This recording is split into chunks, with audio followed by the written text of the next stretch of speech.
Welcome back to this week's episode of Success Through Connections. Don't forget to hit subscribe so that you can hear all of our episodes. So this week I have a really cool guest. His name is Saeks. I actually have been aware of him for over 20 years when I used to go to the Speakers Association meetings in South Florida. He was a big shot then, and he's a bigger shot now. And so I'm so excited to have him. I recently had the opportunity to listen to Ford at a speakers meeting in Central Florida, where he spoke about branding, and it was such an incredible talk. He was speaking to a number of really seasoned professional speakers. So I was just in awe of everything he was saying, taking a million notes. So I'm so glad that he's here. Let me tell you a little bit about Ford's background. You're going to be impressed. So he has helped generate billions of dollars in sales revenues for companies from startups to Fortune 500 companies. He's really known as a true business accelerator. And who doesn't want to accelerate their business, right? So he helps businesses streamline their operations, master their marketing, and most importantly, create remarkable customer experiences. I love that. That's my thing. And those experiences, keep customers coming back. So he has a great gift for leveraging your brand, building relationships, and turning those connections into not just repeat customers, but referrals. That's what the name of the game is, referrals. So we have a world that's filled with competition. It's so fierce these days. And attention spans are really tiny. So he talks about how to create some strategies that not only stand out, but they stand the test of time. And that's what's important. So let me tell you that he has written several books. He has 3 U.S. patents. He's won numerous industry awards, president of the Prime Concept Group. And I know that he and Randy Gage, who was on the show about 2 or 3 weeks ago, are going to launch an AI course. We'll have to get into that as well, because I know that's going to be powerful. And we're just going to explore customer experiences that lead to growth today, and maybe some branding and relationships. We're just going to get into it. I can just honestly say that Ford Saeks is a powerhouse. So welcome, Ford. Well, thank you so much. What I wanted to let everybody know is I'm not here. It's not about me. The show's not about me today. It's about your listeners. So whether you're watching this live or whether you're listening to the podcast or whether you're watching a replay, I want you to be open-minded and coachable. And, with all those accolades, I've done all these things. I've also made a lot of mistakes and lost a lot of money. While I've had 17 different companies, 2 were 7-figure, 1 was 8-figure.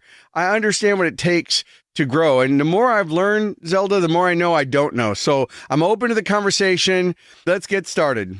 The more I know, the more I don't know. Yeah, my mother used to tell me, the older I get, the dumber I get. Sometimes I feel that way. It's like, and then you keep hearing all over social media and everywhere. It's like, you've got to make the mistakes. You've got to make the failures in order to succeed. But boy, the climb uphill is a tough climb sometimes. It can be, but I don't want to affirm that for your listeners. It can be easy, if you're asking the right question. That's what we want. We want easy. So, you are known for being ahead of the curve in marketing. So what are some trends that you see right now that businesses absolutely just cannot afford to ignore? Well, it goes without saying that AI is a huge disruptor right now. And in our business, everybody with a laptop is now an AI expert. Everybody who can't make it as a leadership speaker is an AI expert. And a lot of them are giving a lot of book reports. And what I would say to everybody listening is you're probably going to fall into one of 2 camps. You're either in the group of, I'm a little overwhelmed. There's all these new tools. They're changing quickly. I don't want to talk to my phone. And I'm worried about the Skynet taking over the world. And then you have those other people that have played with AI and they're probably dangerously overconfident that they think they've got it figured out because they were able to go to ChatGPT and make a prompt and so forth. So the real value here is this disruption is going to disrupt every aspect of your business, from operations, finance, accounting, customer experience, and sales and marketing. It's going to affect staffing. It's going to affect workflow, accountability, everything, the social side of business. And it's really important for your listeners to think about, how is AI going to impact their business now? How is it going to impact in the future? And how can they prepare for those changes that are definitely going to come, regardless if they think they are or not? How do you prepare? I mean, we don't have a crystal ball. Oh, I do. I have several You of have them a crystal actually. ball? Yeah, I actually do. I actually do because people, you would say, what, you have a crystal ball? So I finally went out and got one to say, yeah, I do. I did that for real estate. I was like, let me go get my crystal ball so I can tell you what's going to happen. Yeah, exactly. And so here's the deal. I don't know exactly who your listeners are, if they're business owners, entrepreneurs, solopreneurs, or large or medium size. It doesn't matter. The key is you need to take a real inventory of where you are now and make a list of what are the tasks that you do most frequently that are redundant. Anything that you spend a lot of time on. And then you want to look at how can you leverage AI to do that. And I've got all kinds of YouTube videos. You can check me out. If you're listening to this and not watching, my name is Saeks. You can subscribe to the Business Growth Show podcast. I'm on Wednesdays at 11 a.m. Central. I'm also live. But I've got some YouTube videos that are free. Everybody can just go on there and look. And I do them about once a month. I do an AI masterclass where I reveal insights on how to turn AI confusion into your competitive advantage. So you first have to understand what's going wrong and what do you want to use it for. For example, Zelda, do you have a custom GPT for your show, for this show? A custom GPT? No, I have a guy over in Africa who takes care of it once I recorded it. Right. So what you could do is you could go to Perplexity. Yeah. And you can say, I'm Zelda. I'm the host of this show. I have these guests like Bob Burberg and Randy Gage and Ford Saeks. And I want you to create instructions for a custom GPT to be my podcast producer and do everything related to my podcast. The messaging, the thank you messaging, the show intros, the show hooks, everything. And so then you would just put in, my next guest is Ford Saeks. It's going to go out. It's going to research me. It's going to research my clients. It's going to research something interesting about me. And then because it knows your show and it knows your listeners, it's going to create a show hook. So, like right now you started the show. Hey, everybody, welcome back. It's Zelda. We're going to be talking with Ford Saeks. But what I would recommend you do is you start with a compelling show hook. So you start first by saying, have you ever wondered how AI is going to disrupt your business?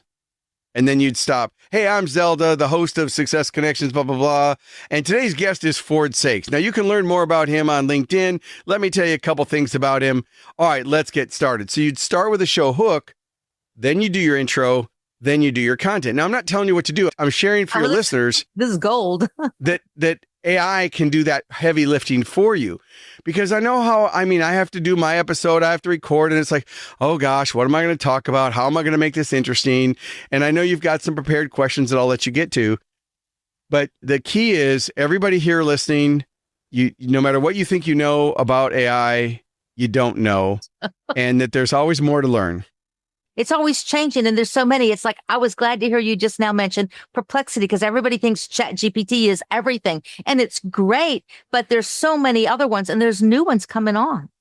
Like, yeah, and you want to, you don't want to get seduced by technology. You want to focus on one thing.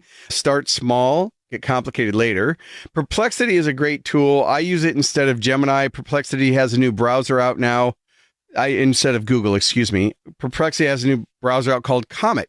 So now, instead of going to Google, I don't go to Google, even though I use Google Chrome.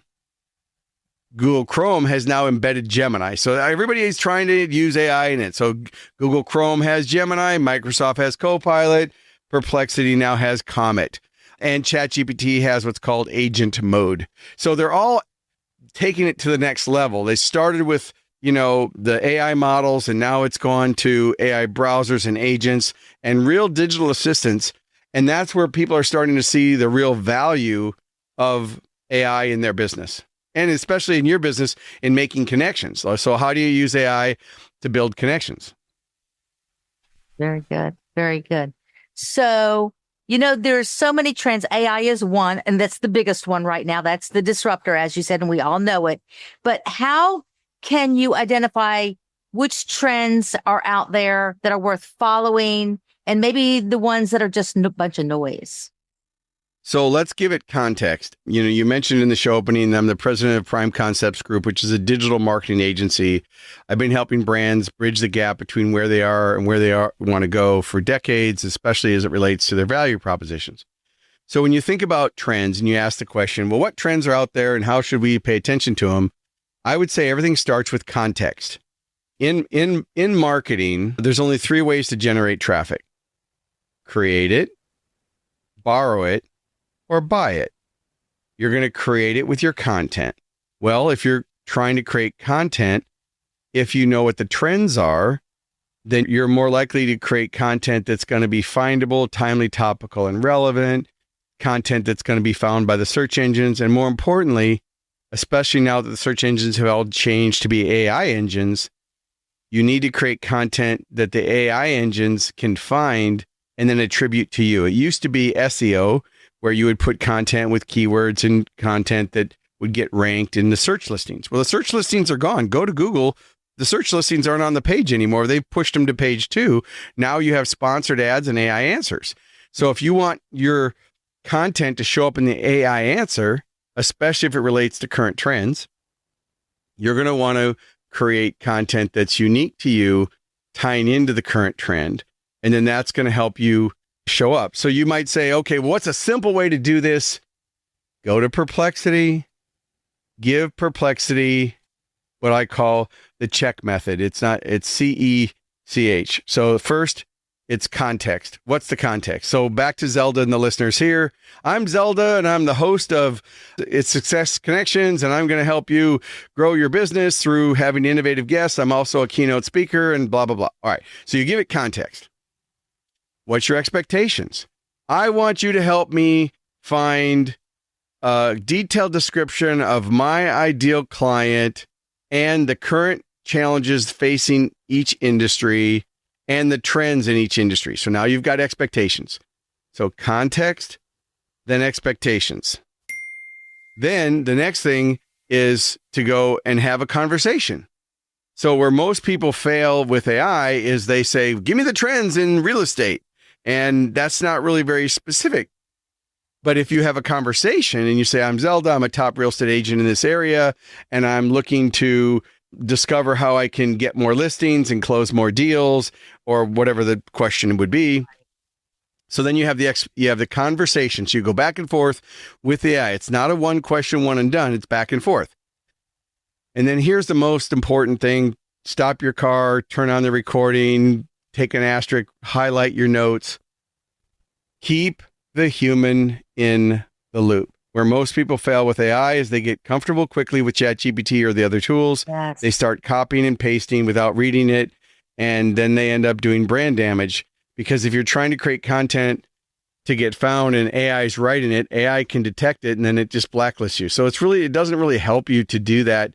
Certainly there's some ways around that you can customize it. But to your original question, use AI to solve AI problems. So if you're looking for trends, go to Perplexity, even if you have a free account, and just give it the context, give it the expectations, have a conversation, but then make sure you have human oversight. That's so important because you can tell when it's AI generated. Most of the time, yeah. And you can. I mean, I used to use M-dashes all the time in my writing because I'm a copywriter.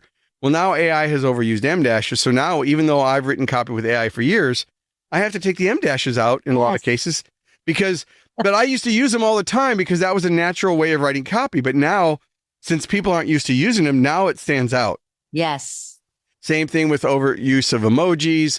One of the phrases I don't like is, to tell you the truth, I just don't like that phrase. Like, I don't use that. Or, I hope this email finds you well. Well, I don't talk like that. I hate that. It's like, that's a dead giveaway. Right. Now, 3 years ago, it would have been really polite. But now it's overused. Yes. Put the human element in it. I love it. So, Ford, my listeners are, I would say most of them are business owners, entrepreneurs, and I would say probably small to mid-size.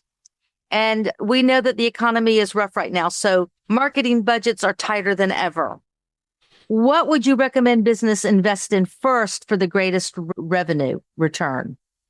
Well, the first thing I'd recommend they do is go to my website at primeconcepts.com. Look for the free digital critique. There's nothing to buy anybody. But if you want me to look at your digital footprint, which includes your search engine rankings, your website, your conversions on your website, your e-commerce or workflows, lead magnets, to look at your social media, your Google business, and your business directory listings. If you want a digital footprint critique, I will give it to as a gift to the listeners that are here on this show. And if you don't want to use me, then you should do it yourself. So one of your action steps would be put yourself in the mind of the prospect, go to Google, type in a question that you know your customer would ask. So maybe I would type in, I just started my business. I'm in my local market. I have a pressure washing business and I want to learn how to network. How do I build better connections? Well, if Zelda has content on tips, ways, keys, secrets, methods, myths on how to use local networking and connections to build relationships, and she's got lots of content, and she shares the content and she repurposes this episode and she uses descriptions and keywords and tags, then what happens is when that prospect isn't looking for Zelda, isn't looking for me, but they're looking for a solution, then they find that content. And so it's the same with their business. So what they need to do as an action step is put yourself in the mind of your ideal prospect and then go to Google, search, see what comes up. Go to ChatGPT, see what comes up. Because you can absolutely put my name into ChatGPT. Anybody listening can go, I was just listening to a podcast with Zelda Greenberg, and the guest today was Ford Saeks. Who is this guy? Is he the real deal, or is he just full of? And they'll tell you, AI, Ford is this. Here's my accolades because I've done a good job of letting AI know who I am. So the action step again is to put yourself in the mind of the prospect. Go look at your own website. Go fill out your own contact forms. I've done this for people, Zelda, and it's like, so you want people to call you? Yeah, I want people to call me. Where's your phone number? Well, it's on the contact page. Oh, so you're going to make me click 2 pages to get your phone number? You know, and that kind of thing. So it's putting yourself and using a little big dose of common sense. Boom. I love it. You're so funny. Oh my goodness. I love it. I'm going to have you come all the time. So some businesses, and I used to be one, that chases every single shiny new object. Oh gosh, it was awful. I learned not to do that anymore. But how do you help leaders decide which ones they should use that fit their brand and which ones are just distractions?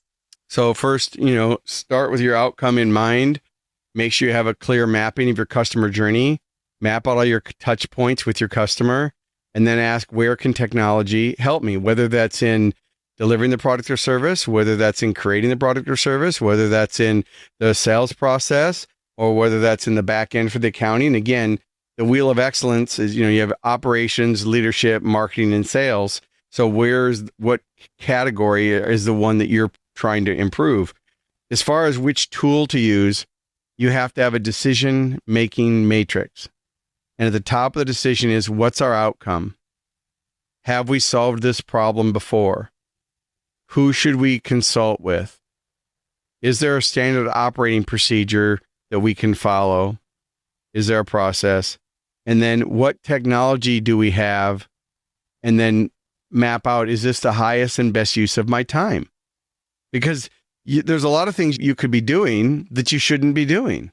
And so, like Zelda's got this episode, she's going to get it produced and published, and she's got someone to do that heavy lifting. She shouldn't do it herself, but she should absolutely do the show hooks and the interview questions and the follow-up to the guest and the emails and all that, because that's something that's quick and easy, and she has control over the brand. So when it comes to your business, and we're not just talking about AI now, it could be any tool, whether it's QuickBooks or WordPress or Gravity Forms or, whatever tool, Slack, whatever you're using, you want to evaluate if you're really using it effectively. Now, what you can do is you can also get smarter with AI, and you can go upload all your technology stack into a document and then go to Perplexity and say, here's my customer journey. Here's all the technology I have. Here's how all my employees spend their time. How can we improve efficiencies? Because you see, AI has read all the books, watched all the TED Talks, done everything, and it has 100% recall. So you and I have been in this industry for decades. We've seen lots of speakers. But what percentage are we going to recall from those keynotes or from those workshops or from those episodes? I mean, I've done almost 500 episodes in my podcast. There are times when someone calls me and someone will say, well, David's on the phone, David's whatever the name is. And I'm like, well, who the hell is that? And they're like, you just had him on your show last month. but I don't even remember who it was because that's 10 episodes again, even though I spent an hour with them on the phone. And maybe you'll say it's old person syndrome. But what I would tell you is if I don't have things written down and organized, it's not going to happen. So going back to your key point is most people are making it too hard because it's the way they're thinking as opposed to the way they're working. Good stuff right there. Yes. Oh, gosh. What did we do before AI? I don't even want to think about it. So one of the things that I was thinking about when you were saying all this was, I know that I've had this trouble before. Is there, I guess you go to AI to do it, but I know that when I hire people to do this legwork, this heavy lifting, that I'm a boomer. I'm not going to do that technology stuff. So I do what I can do well and pass on the other stuff. But is there a way to determine like a checklist for hiring a marketing company or someone? It's like, do you write down, okay, these are all the tasks that I need done. And how do you interview them and determine the right one to hire? Okay. So just full disclosure, everybody, I did not tell her to ask these questions. No. But what I would say is this: don't go to a vendor and ask tactical questions. Go to the vendor and ask strategic questions. Does that vendor know how to answer strategic questions? So for example, we build e-commerce, build personal brands, build websites for speakers, authors, and experts. And our fees are 10 times higher than most people because we actually produce a result. And people will say, well, I can get my website done for a 10th of that. And I'm like, yeah, go ahead, spend the 10th. You're not going to get any business. So you're basically, whatever you're spending, you're wasting anyway. So call me in 6 months, a year when you haven't gotten any business. And then you've wasted a lost opportunity cost by not getting this all done the way you should have. But the questions you should be asking are outcome based. And if someone comes to me, for example, and says, I want you to build a website. I'm a speaker. I want an about us page, a topics page, a clients page, a contact page, my workshop page, my podcast. I'm like, stop. I don't need to hear any of that. Oh, but you need to know what I want. No. What's your outcome? Like, what are you trying to do? Well, I'm a speaker. Okay. How much do you get paid? Do you want to get paid more? Do you want to get found more? Are you speaking to associations or corporations? What are you trying to do? So I'm going to ask strategic questions so that I know what the target is. I'm not going to listen to tactical of someone, the blind leading the blind. And what happens to a lot of people when they go to a vendor is they don't know what they don't know. So they tell the vendor, this is what I want. The vendor doesn't ask qualifying questions, and then it fails, and then everybody's unhappy. It's because they didn't start with strategy first.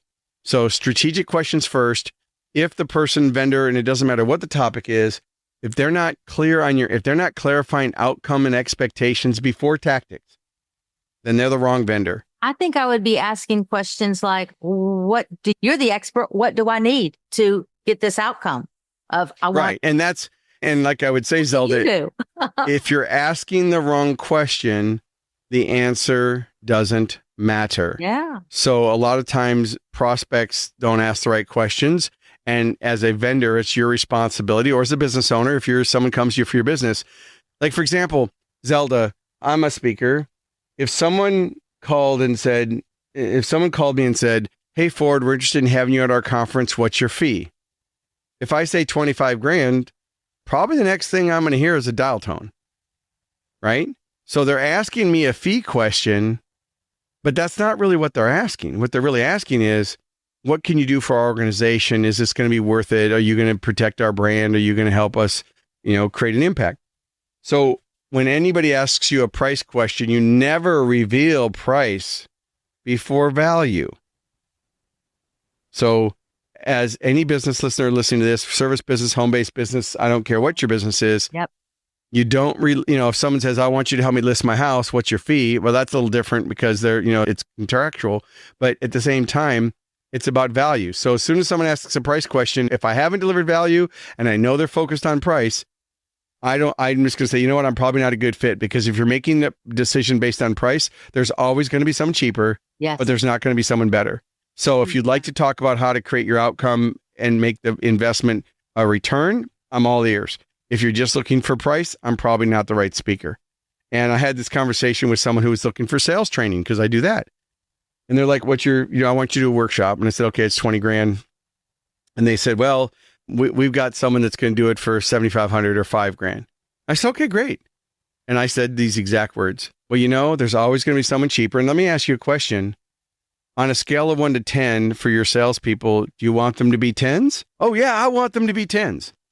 And I said, so why would you hire a sales trainer that hasn't even learned how to be a 10 in his own industry to come in and teach you how to be a 10 in your industry? So I'm a 10. If you'd like to have me, yeah, I'm not going to be the cheapest. And I never would do you want me to have your salespeople compete on price? That's not a winning strategy.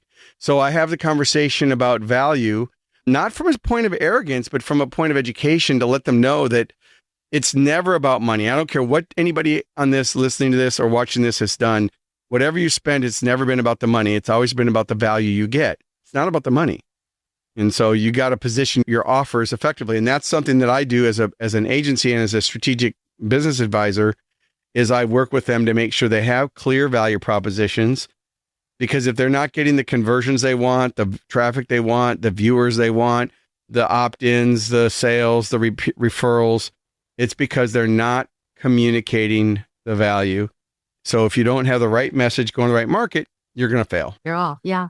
So there's so many different types. I know that most people are into digital marketing. That's the thing that's what we do these days. But where do you see a place, or do you even think there's a place for the old fashioned direct mail and networking? Where do you see that fitting in alongside with all the digital trends going on? Well, I'm going to take it one step further, and I'd say the digital trends and the AI disruption. Look, all marketing and sales is giving people enough of the right information that they can make an informed decision. Every marketing method works. Direct mail works. Door-to-door sales works. Inside sales, outside sales, telemarketing works. Not the spammy crap that we get about updating our Google business listing, but it does work. So again, your formula isn't the method. The formula is, what's my value proposition? What's my customer journey? At what point in the customer journey do people need content, and what type of content do they need to make a decision? When I say content, video, audio, in-person, phone call, meeting, whatever. And that includes networking, right? Some people would say, well, with AI, why would I network? I can just use AI to do everything. And what I would say to those listeners is, think about when you call a company and you get a phone tree. Press 1 for this, press 2 for Spanish, press 1 for English, and they don't speak English, and then press 3 for the sales department, and then you get the wrong routing. And, it's like you call an airlines and they say, well, while you're on hold listening, your call is really important to me. So for instant access, visit us online. You go online and it says, if you have questions, check out our chat bot. You go to the chat bot and they say, we can't do anything. You need to call us. And so you get this mess of technology that's supposed to improve the customer experience. So the answer to your question is, while AI continues to disrupt and take certain responsibilities in the business model, the human skill is the real asset. The ability to communicate, send a thank you card, send a small gift, network, check in on somebody, thank you, happy birthday. Doing those personal touches are where the brands in the future are going to accelerate. Yes, you should use technology. I'm a technology guy. Yes, I believe in all these, but I believe in the human connection. That's why I'm doing the podcast, because you're going to introduce me to people I don't know. I can repurpose it. I'll do a humble brag. Hey, I was just on Success Connections. Go listen to the episode, right? And so you want to have those face-to-face, ear-to-ear, toe-to-toe experiences. And so as a business, be careful you don't automate yourself out of business where you lose the connection, the human connection. That's where a lot of people are doing it right now. They're failing because they're getting all seduced by AI and they're jumping both. And I love AI. I love it. But I only look at AI through the business lens. I do not care about the technology. I care about is it's going to help me build a relationship, expand my influence, increase the average transaction, and improve operational efficiencies. Totally. I'm all about the human connection. That's when I speak, that's what I talk about. Networking, right? To build an authentic connection. And so I know that one of your topics that you talk about, and some of the people that I referred to at the very beginning wanted to know more about the customer service experience. So can you talk to us a little bit about how to deliver a really creative customer experience? it starts again, mapping out your journey, but what's the experience you're trying to create? Price has a lot to do with it. The more price, the better the experience it should be, but you should always deliver a great experience regardless of the price. But I'm just saying, if someone spends 25 grand, it's a little bit different if they spend $20, right? It's a different decision, different transaction. But from the human experience, I think the key is it starts with getting mission, vision, and values, but not from a plaque on your wall, even though I've got plaques on my wall of those things. It starts with making sure that your organization is living it. What's acceptable behavior in your organization? I mean, we've seen all kinds of things on social media where people are getting fired or canceled because they're voicing their opinions. And I'm all for free speech. I'm a free speech person. But you also have to realize that, there's a place and time for everything, and maybe it's not appropriate, right? Correct. That's all I'll say there. And for everybody listening here, this is not political. This episode is for information, educational purposes only. Yes. If you love the episode, thank her. If you hate it, give me the crap on my LinkedIn or something else. But I would say, that the human experience really comes down to authenticity and transparency. The brands that people follow going forward are not the brands with the best products. They're brands that have a footprint where their leadership is actually visible and transparent and communicating to where it's clear. Like, for example, I buy food for my dog, which is laying right at my feet. I have a Labradoodle, and, I buy food from the farmer's dog, and we're not going to debate dog food, but I buy the farmer's dog. But one of the reasons is their emails they send. Hey, how's Luna doing? They're checking in. How, hey, we got a new flavor this month, or thank you for your order. Now, maybe they were all AI generated, but they were authentic enough that it keeps me connected to the brand. So even though I get solicited to go switch to all these different foods, and now everybody listening to this podcast, all their Alexa devices and Amazon devices and Siri are going to start activating and giving you dog food ads. Sorry, dog food there. Now everybody's going to get dog food ads. But I would say, you just have to ask yourself, is it working? And the other thing is, there's an old thing, Zelda, you know about this, the net promoter score on a scale of 1 to 10, with 10 being best. How likely would you refer me to a friend or colleague? So you ask your market, would you refer us? Well, if they answer below 6, they're probably going to work against you. 7s and 8s are neutral. So if they're not giving you 9s and 10s, they're probably not going to refer you. Yeah. So, you can, old school works. Back to your original question. Every method works, but you have to test, track what's working, modify one thing, retest, and then celebrate. Yeah. That's what a marketing expert told me several months ago. It's like, marketing is testing. It's testing. If we do A, then we do B. We test. I'm like, okay, I get it. So it's not going to be a one-hit wonder. So I get it. So tell us a little bit more about the course that you and Randy are getting ready to launch. The master. So it depends on what date this episode airs. Now, full disclosure, everybody, a lot of people will broadcast it's live. Like my show, when I start my show, I'll say, this is Ford. We're live right now on Facebook and LinkedIn and YouTube because my staff is monitoring all those platforms. But I used to do live recordings, but the guest wouldn't show up. Their mic wouldn't work. So I just said, okay, we're going to pre-record these episodes. So the real question is, depends on when this episode airs. But here's what I would tell you. It's going to be October 9th, I think it is, from 1 to 5 and 1 to 5 Eastern. And if you go to profitrichresults.com/AI powered empire. So it's profitwithresults.com. If you're watching live, it's on the screen on my little moniker. Just put AI powered empire. So it's AI powered empire. If you go to that page before the event, you can register. If you go to that event and this episode airs after the live date, you'll be able to watch the replay. So what I would recommend is if you're interested in really leveraging this is not a free masterclass. This is a paid one, because we wanted to roll up our sleeves and actually work with the participants to give them automated workflows to position themselves, because the greatest fear right now is irrelevancy. And a lot of speakers, authors, trainers, consultants, and small businesses are going to become irrelevant when AI can solve the problem. So we're going to attack that topic head on and work with people that are there and also people that are on the replay that send in questions to help them really understand, how do I improve the cost to acquire a new customer and lead? How do I build my list? How do I get AI to catalog and use my content? And how do I get traffic? Because the biggest challenge right now is a lot of businesses are losing business because Google has changed. And what they used to rely on Google, they can't anymore because the search engines aren't giving them traffic. So where they built their business based on Google, now they're struggling and they're like a duck under the water with their legs going fast, trying to figure out how am I going to get business? And that's what we're going to cover. So it's 1 to 5, October 9th. October 9th. I will talk to my production crew and say, we need this one ASAP before. Yeah, if you can publish this one sooner, then all your guests are going to get it. And again, if they don't, then they'll have to watch the replay.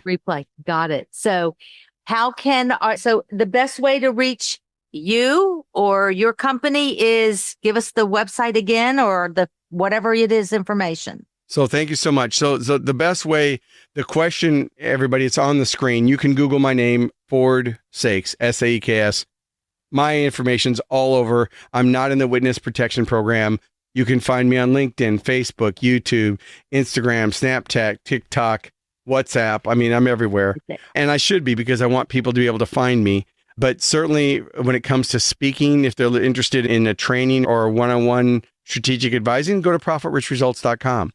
If they're looking for done for you services and they're looking at, okay, how do I actually, hire someone that knows what they're doing, they can check out primeconcepts.com. Very good. Thank you, Ford. That's great. So I have a question that I ask every guest. It's my signature question. So I'm going to ask that for you today. It's, can you share a story of how an opportunity presented itself to you through a connection that you had, or how you opened the door of an opportunity for someone else because of that connection that you had? Certainly. Well, in answering that question, there were so many stories that came to my mind. That was the one prepared question that you sent ahead of time. And I would just tell you this. In my line of work, decisions do not happen before dialogue, which means people have to communicate. No one's hiring a 25, I'm 25 US and 50 international. No one's paying 25 grand for a keynote speaker if they haven't seen something or spoke to someone who refers me. They're just not going to make that time a buying decision. And so the human connections are huge. So not to tell another tactic, but the story. So I'll just tell you one story. I can remember I was speaking at a group in Philadelphia called Comcast, and they own the Philadelphia Flyers and the 76ers. And I was doing some training for the general managers on how they could improve system-wide sales. And so when I got done, the vice president said, "Hey, I've got this other speaker. He could really use your help." I said, "Well, who is he?" And they said, "Les Brown." I said, "I know who Les Brown is." He didn't know who I was, but I knew who he was, Golden Gavel winner, motivational speaker, top person in the world. Now he's a little more retired now, but this was, 30 years ago, 20 years ago. He's on my bucket list. Yeah. And so they said, "Well, Les really needs your help." So I reached out to Les 3 or 4 times and he kind of blew me off. And finally he called me one day and said, "Okay, I'm interested." I flew to New York. And I ended up taking over Les Brown's business. So I saved him $90,000 a month in overhead, took him from $1 million to $3 million in sales in 6 months. So I tripled his business in 6 months and helped him do 2 book deals, an infomercial deal, booked him for the Georgia Dome for 80,000 people, helped him really leverage. And, he was someone I highly respected. Now, from that time, that grew to every relationship. So what I would tell you is every significant event in my life was because of a connection. A quick side story, Anita Quabain, who's the president of High Point University and a Hall of Fame speaker and a billionaire and very successful. He sits on the boards of major companies. I met him at NSA 30 years ago, built a relationship with him. Everybody else was asking him for money and asking him for, I never asked him for anything. And every time we would go to dinner, he would sit next to me. And I was always weird. I was like, why is he sitting next to me? But I was the only one treating him as a regular human being. I wasn't starstruck and I wasn't asking him for everything. I was always asking him, "Hey, Nito, what can I do for you?" And so he had me come and speak to his students. He had me come and speak to his departments and professors at High Point University. And then fast forward 10 years later, he said to me, "Hey, what are you doing in September 2021. So it was a little bit after COVID. And I said, "Well, nothing." He said, "Well, can you come to High Point?" I said, "Sure." So what I didn't know is that he was awarding me with an honorary Bachelor of Science degree from High Point University, because I'm a kid with a 9th grade education in foster care. I didn't have a degree. And afterwards, we were at dinner, and I said, Nito, I really appreciate, he's only given 5 away in 20 years. So just not something he gives away like Tic Tacs, everybody. This is very rare that he would give, especially from High Point. If you don't know who High Point is, check High Point University out in North Carolina. So I asked him, I said, so what made you do this? He said, Ford, he said, I've been working with you for decades. You spoke to my high-end mastermind groups. You've helped me personally. And I was honored, right? And you've helped me with my brands, and you've spoke for my companies. He said, I do not want you to go on stage anymore and say you have a 9th grade education. I want you to say, yes, I have a degree from High Point University. So now I have to behave. I can't cuss. I need to behave. He said that you just need to behave. And so that connection happened with Les Brown because I put myself out there. The Nito Quabain, I put myself out there. The Randy Gage connection, I put myself out there. So if you're sitting in your room in your office, touch grass, get outside your office, go. Even if you hate networking, I hate networking. To me, it was stranger danger. I don't want to go into a room with a bunch of people and try to talk. I don't follow sports teams. I didn't know what to talk about. And so I learned that, the human connection and your focus of your show is the underlying foundation. You can use marketing, digital, and AI, but that human connection has to be the foundation, especially going forward. I'll tell you right now, everybody going forward, the real currency of the future is your communication skills and your networking skills. AI is great. Absolutely. But if you don't do those other 2 things, you're going to be out of business quickly. That's how I got Randy Gage on the show. I had Bob Berg on the show, and we were talking, and he mentioned his name, and I said, he's one of the people who I want on my show. And if anybody knows him, and he goes, well, I'll introduce you to him. And 10 minutes after the show, Randy's like, sure, I'll be on the show. So anybody who really knows Les Brown, he's my number 1 on my bucket list. I'm working that list. I would just say that if you go to his social media, he doesn't answer his cell phone. I have his cell phone number. I won't say it out loud. I have it memorized. That's okay. But what I would tell you is him through LinkedIn today. Yeah, the key is he has a lot of people that manage his stuff, so he probably won't see it. But what I would do the next time you reach out is say, I was talking to Ford, and he mentioned you'd be a great guest. Because you don't have to say my last name. Ford. He'll know who Ford is. 100%. And that may get, since I managed him for 3 years, he'll know who I am. What I would say is that might get through the noise of the groupies that call and want him to be on shows, because he's in high demand. His speaking fee now is $75,000. And, I called him, he was going to do a thing for Microsoft, and their budget was 40. He said, Ford, I don't get on an airplane less than $75,000. I said, all right, Les, I'll keep you in mind, So, but if you don't know who Les Brown is, go to Google, type it in. If you've listened to any motivational video on YouTube, people have scraped Les Brown's content. Like he's the source code for motivation. He's motivation. When you wake up in the morning, go turn on YouTube and type in Les Brown. You will be so inspired. It's just, He's just such an inspiring fella. I'm in awe of him. So just like I was, honestly, for you, Ford, I'm like, because I've known of you for so long, and I was like, Ford's on that list. Randy was on that list. I'm hitting my list. Well, and then the key is, and here's something else from a marketing standpoint. Everybody listening to this should have their own podcast. I don't care if you're a pressure washing company or a real estate, but by having a podcast, it gives you a chance to network with other people. One of the things I do on my podcast is I make a list of my top 100 brands I want to speak for, and I solicit the CEOs and I tell their story, and then I build their story and I do the brand, I interview with them. And then when I'm done, Zelda, they say, wow, we have a conference coming up in October.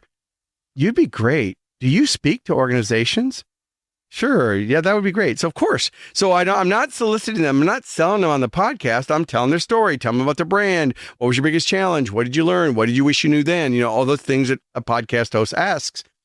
But now I'm using my podcast to solicit. And then what happens is, now if you go to my website and you look at the caliber of guests I've got, now you're more apt to get a guest. Because if you hadn't had Bob Berg and Randy Gage, I would not be on this podcast with you.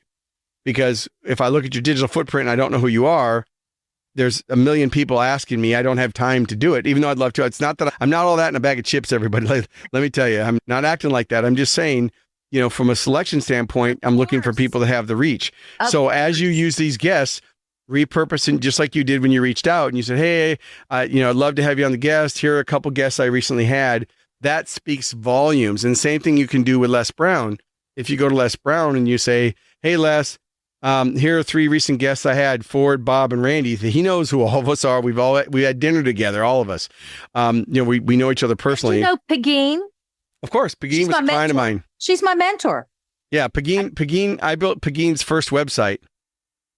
And she's a neighbor. She lives in the same area I live in, and we have a call every other week. Yeah, so Pegeen, she's awesome. I helped her decades ago. It was decades ago. I'm sure she's since changed many times, as speakers do. They change. But yeah, I worked with Pegeen back then, and obviously in the National Speakers Association, she's a rock star. So she is, and she just won that major award. It was just she's awesome. Well, we are definitely out of time. I am so grateful for that you took the time to reschedule with me and to be on the show. You have such a wealth of knowledge. When you come back to the Central Florida meeting again, I will go again. That was a 5-hour drive. Well, thank you so much for having me, Zelda. So you are so welcome. So just remember to my audience that success doesn't happen in isolation. So you have to keep reaching out, because in today's world, the connection is the currency of the world, and connections are the new power move. So keep reaching out, and I'd love to connect with you too. Until next week, success through connections.